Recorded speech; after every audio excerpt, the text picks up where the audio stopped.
A design-led innovation process, resilient tradition, the Dahod Pottery.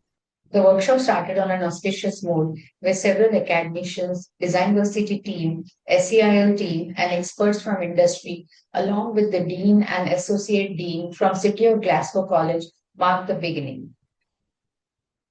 On 6th of June 2025, Designversity at their SEIL campus in Ahmedabad pulsed with an energy unlike the usual academic rhythm, with a spark of youthful curiosity converging with the wisdom of cultural heads and artisans coming from EDII. It plays a key technical support role in Dahod Pottery, initiated part of Ministry of Rural Development project given to EDI. Over 45 enthusiastic students from across India gathered for this one-day workshop. These enthusiastic students who came from different cities, though had a lot of energy, they had certain refreshments to gain further energy before diving into the workshop, such that they were right there, ready to begin. This was a purpose-driven mission, the Dahod Pottery Project. It stood as a living embodiment of Government of India's visionary call, Design in India, Design for the World. The idea was creating embellishments and designs for Dahod pottery across the world that could be sold easily, keeping in mind the constraints, that is, tools, artisan skills, limitations of material, color, and so on. Tucked away in the undulating terrains of eastern Gujarat, where the whispers of the Vindhya hills meets the hum of tribal songs, lies a quiet but resilient tradition, Dahod pottery. It doesn't ask for attention, nor does it sit in galleries with price tags. It lives humble, earthy, and functional, very much like the people who shape it. Here among the fields and raffles, hands with the red soil carry the memory of generations. Clay is actually a ritual and survival for Dahod. The local clay, dug from riverbeds after the monsoon, is mixed lovingly with natural fibers or ash. The process is tactile, patient, and silent. There are no modern kilns. Pots are fired in open air pits, nourished by powder cakes and wood, finding not just an object but the intent. Dahod pottery isn't just an ornament. With the arrival of plastic and metal, and the younger generation sees little value in the cracked palms and uncertain income of pottery. The traditions are thinning, the songs are getting quieter. What was once the pride of a village is now reduced to corners of forgotten homes. A group of young students from grade 12 from across various schools joined at the campus of Designversity SEIL. Let us see how they reimagined the Dahod pottery. The program progressively went through distinct stages of understand, observe, empathize, problem articulation, ideate, prototype, and testing. The day unfolded like a thoughtfully curated journey, with each phase deepening the students' insights and igniting moments of creative breakthrough.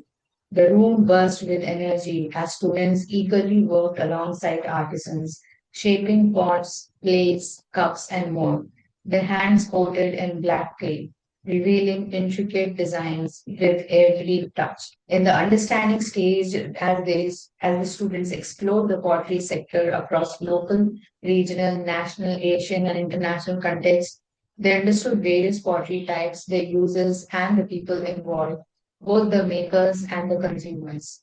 Through a focused lens on the how pottery and a comparative understanding of global styles and practices, they began identifying underlying issues and untapped opportunities. They made a list of problems and possibilities they found through the understanding stage by doing secondary research. The next stage they went through was observation.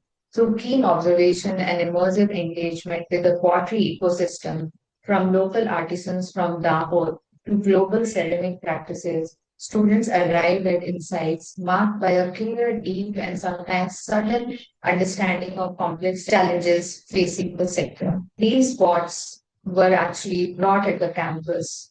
Various utensils were brought at the campus, and the machinery was also there along with the artisans. And the artisans were actually operating and making use of these machines, and they were actually crafting these vessels and items. as the students observed.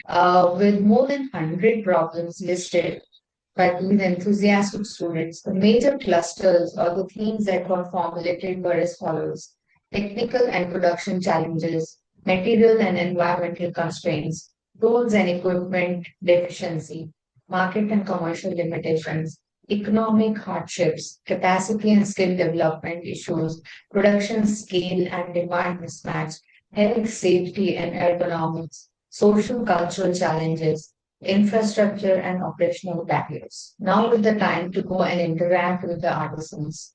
So they did the innovative. How can the whole pottery be sold easily to the world was the assignment, where several questions emerged and students emphasized with the artisans on the campus. Once the interviews were conducted, students came to understand actually directly from the artisans as to what were the problems they were facing. They came down to problem articulation, who stands to benefit the meaningful interventions in the pottery sector. Potters, artisans, suppliers, traders, retailers, designers, NGOs, or even global platforms and government bodies. Where can these interventions make the most impact? At a local level, regional, national, or global scale? And what kind of pottery? What its distinctive embellishments and designs hold the potential to connect tradition with contemporary relevance? Students came down to clusters of solutions like functional fusion, ritual and spiritual integration, cultural storytelling, decorative innovations, and biophilic aesthetics. Out of all the ideas generated, it was not just about loving your own idea. The students actually had to go and test their ideas with the cluster heads who came from India. And they actually told the students whether that idea was feasible, practical, doable, whether it was viable, and whether it was really needed by the stakeholders. Once students got their idea approved, they went ahead with prototyping stage.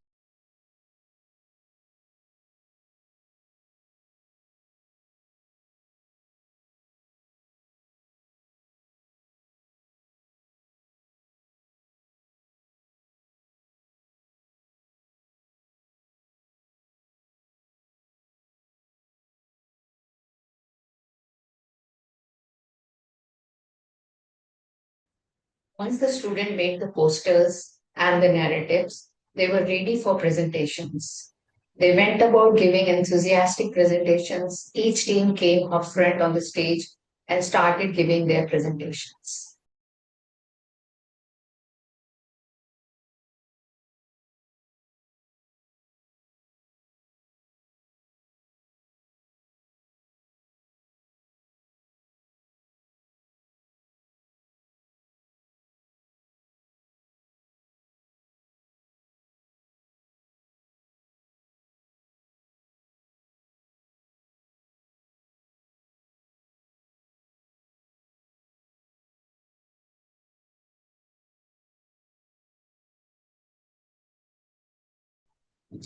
One of an example I would like to quote was a product called EcoSip, which was thoughtfully designed zipper tailored specifically for visually impaired children.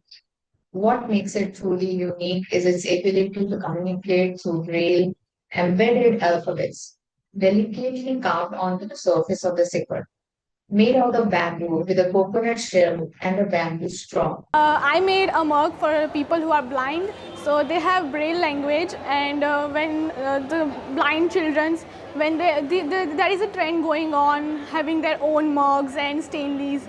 So I made a cup in which there is a braille language coded in it. So while they drink, they also can learn the alphabets from that language. Children to identify their own bottle, but also engages them in a subtle learning process, helping them recognize letters through touch. The name EcoSafe reflects both its eco-conscious design and its empathetic purpose, blending utility, inclusivity, and sustainability into one meaningful everyday product. Through empathy fueled inquiry and fearless ideation, students gave form to ideas that defied convention, transforming pots into storytellers, ritual objects into functional innovations, and tribal motifs into global design dialogues. From prayer sets that warm water to braid-edged sippers for the visually impaired to pots with whispered Rajasthani welcomes, their work proved that design is not just about form or function, but it also holds a meaning, a purpose. It was really amazing, and we made so many things. We designed things, we did pottery, and we learned how we can communicate, and we also learned that we have a world outside which has different cultures, and we can design from that perspective too. It was really amazing, and everyone should come and enhance their ideas. It makes us think differently, and makes more broad in our way into the designs. First thing, I came out of the comfort zone to be here, to communicate, to learn things, to think of designings, and we should definitely try out things and try what people are thinking about it, and we could make it and enhance things.